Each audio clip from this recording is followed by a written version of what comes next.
ፀሐይ በሁሉም አቅጣጫ ብርሃን የምትረጭ ከሆነ ለምን በጠፈር ውስጥ የሚጓዙ ጠፈርተኞች በጨለማ ተከበው ይታያሉ?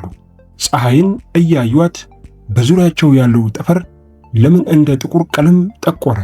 ይህ ጥያቄ ላዩን ሲያዩት የልጅ ጥያቄ ይመስላል። ነገር ግን ለዘመናት የዓለማችንን ታላላቅ ሳይንቲስቶች ሲያከራክር የቆየ ሐሳብ ነው። ዛሬ ይህንን እንቆቅልሽ በሦስት ደረጃዎች እንፈታዋለን። የብርሃን ባህሪ፣ የአጽናፈ ዓለም ዕድሜና የዓይናችንን ውስንነት እንመረምራለን። እስከ መጨረሻው አብራችሁን ቆዩ። ምክንያቱም መጨረሻ ላይ የምነግራችሁ ምስጢር ስለ ዓለም ያላችሁን አመለካከት ይለውጣል።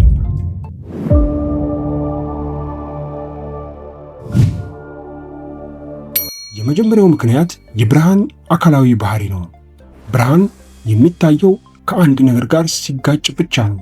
ለምሳሌ በአቧራማ ክፍል ውስጥ የፀሐይ ጨረር ሲገባ ታዩታላችሁ። ለምን? ምክንያቱም ብርሃኑ በአቧራው ላይ ስላረፈ ነው። ምድር ላይ ብርሃን የምናየው ከባቢ አየር ስላለ ነው። አየሩ፣ ደመናውና ትንንሽ ቅንጣቶች ብርሃኑን ይበታትኑታል። ይህ ደግሞ ሰማዩን ያበራዋል። በጠፈር ውስጥ ግን ባዶነት ወይንም ቫኪዩም ነግሷል።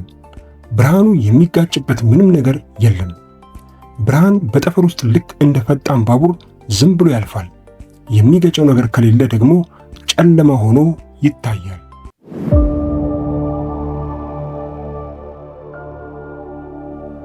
አሁን ወደ ሁለተኛውና ይበልጥ ጥልቅ ወደ ሆነው ምክንያት እንሂድ። አጽናፈ ዓለም ማለቂያ የሌለው ከሆነና በቢሊዮን የሚቆጠሩ ከዋክብትና ፀሐዮች ካሉት ሌሊት ጨለማ መሆን አልነበረበትም።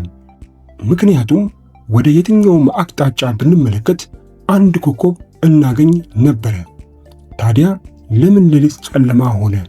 መልሱ የአጽናፈ ዓለም ዕድሜ ነው።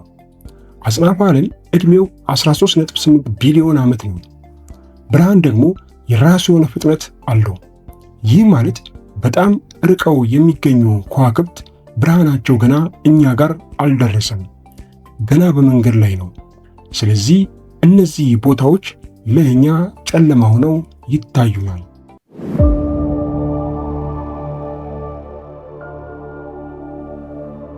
ሦስተኛው ምክንያት ደግሞ እጅግ አስገራሚ ነው።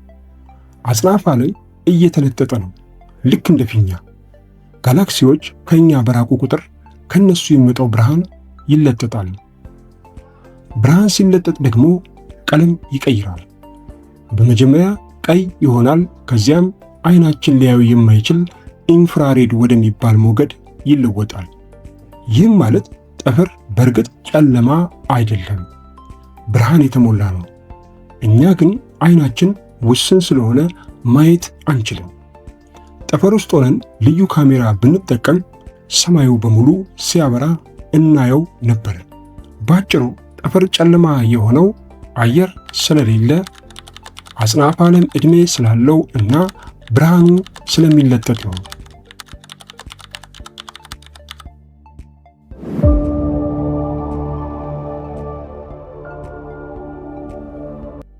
ይህ ታሪክ የሚያስተምረን አንድ ትልቅ ነገር አለ። በዙሪያችን ብዙ እውነትና ብርሃን ቢኖርም እኛ ለማየት የሚያስችል አቅም ወይንም መሳሪያ ከሌለን ጨለማ ውስጥ ያለን ይመስለናል። እውነትን ለማየት አይን ብቻ ሳይሆን ዕውቀትም ያስፈልጋል። ይህ ቪዲዮ አዲስ እይታ እንደሰጣችሁ ተስፋ አድርጋለሁ። አስተያየታችሁን በኮሜንት አጋሩን። ሰብስክራይብ ማድረግ እንዳትረሱ። ሰላም ሰንብቱ።